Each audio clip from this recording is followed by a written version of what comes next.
살다 보면 말이 필요 없을 때가 있습니다. 누군가의 조언도, 위로의 말도, 심지어 따뜻한 격려조차도 마음을 더 무겁게 만들 때가 있죠. 오히려 그때 우리를 살려주는 건 말이 아니라 침묵일지도 모릅니다.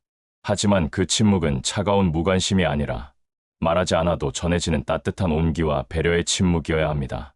우리가 힘들 때 곁에 있어주던 사람의 조용한 시선, 손에 건네준 따뜻한 차 한 잔, 아무 말 없이도 나를 이해해주는 침묵의 존재, 그 고요함 속에서 우리는 오히려 더 크게 위로받고 다시 살아갈 힘을 얻게 됩니다. 오늘은 결국 나를 살린 건 따뜻한 침묵이었다라는 주제로 침묵이 가진 힘과 우리가 그 속에서 배울 수 있는 삶의 지혜에 대해 이야기해 보려고 합니다. 첫째, 말보다 깊게 전해지는 눈빛.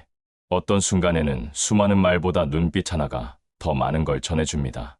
말은 때로는 서툴고 어설프지만 눈빛은 그 자체로 마음의 온도를 담아내죠. 예를 들어 힘들어 울고 있을 때 곁에서 묵묵히 바라봐주는 눈빛, 잘못했을 때 아무 말 없이 용서의 마음을 담아보내는 눈빛, 혹은 기쁜 순간 함께 웃으며 빛나는 눈빛이 그렇습니다. 바람직한 방법은 말로 모든 걸 설명하려 하지 말고 때로는 눈빛과 침묵 속에 마음을 담는 겁니다. 그 침묵은 오히려 더 따뜻하게 전해질 수 있습니다. 둘째, 조언보다 힘이 되는 옆자리의 고요함. 누군가가 힘들다고 말할 때 우리는 종종 좋은 말을 해주려 애씁니다.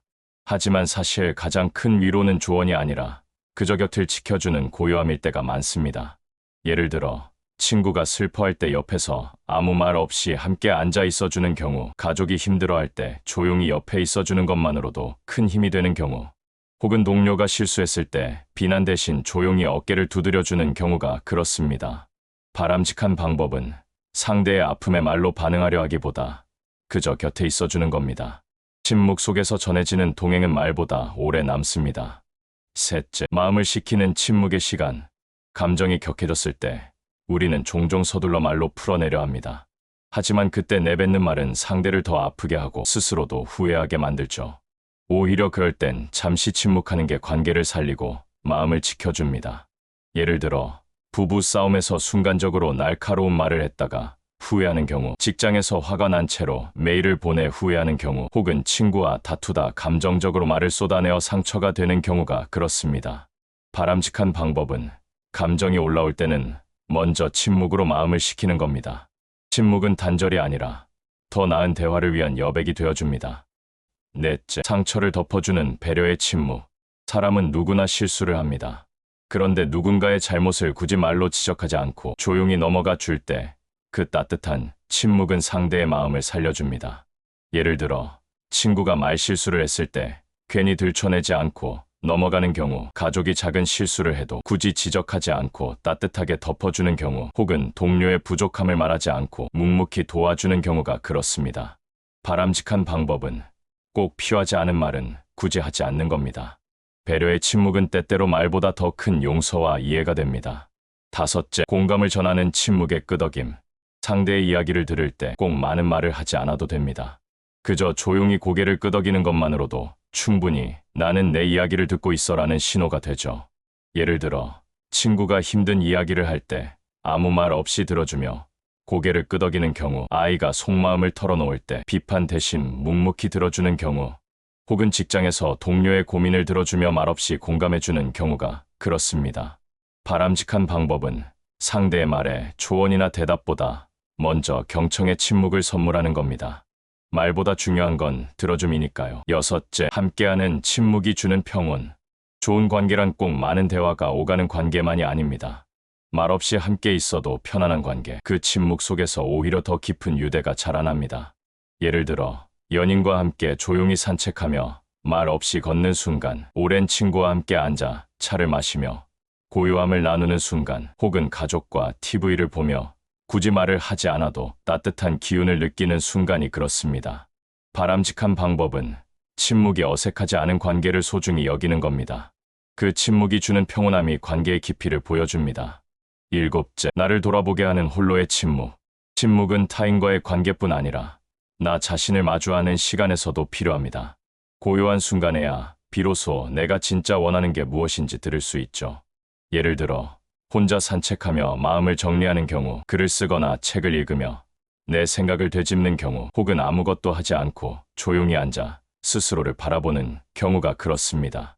바람직한 방법은 하루 중 잠시라도 나만의 침묵 시간을 마련하는 겁니다. 그 고요함이 쌓여 삶의 방향을 바로잡아줍니다. 여덟째, 관계를 지켜주는 지혜로운 침묵. 때로는 하지 않는 말이 관계를 지켜줍니다.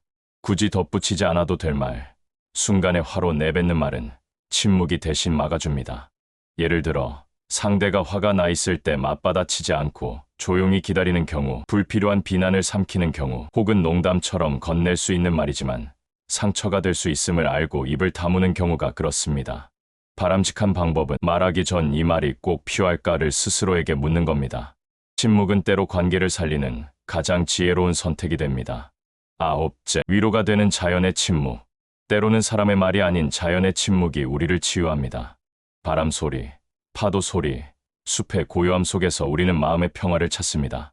예를 들어 숲길을 걸으며 새 소리와 바람 소리에 위로받는 경우, 바닷가에서 파도 소리를 들으며 마음이 차분해지는 경우, 혹은 밤하늘 별빛을 바라보며 말없이 삶을 돌아보는 경우가 그렇습니다.